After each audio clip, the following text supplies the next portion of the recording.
اوعى تبص وراك لو عايز تنجح. لو عايز تنجح اوعى تبص وراك.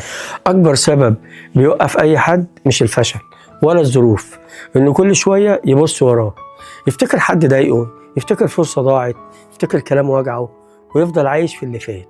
بس النجاح عمره ما كان ورا، النجاح قدام، مش تركيز، مش قرار. محتاج انك تكمل حتى لو تعبت. مش بقولك تنسى اللي فات، لكن ما تخليش اللي فات يشدك لورا. ولو هتبص وراك ابقى بص على الحاجة اللي تدفعك لقدام. وجعك خليه طاقة، غلطتك خليها درس، خسارتك خليها بداية.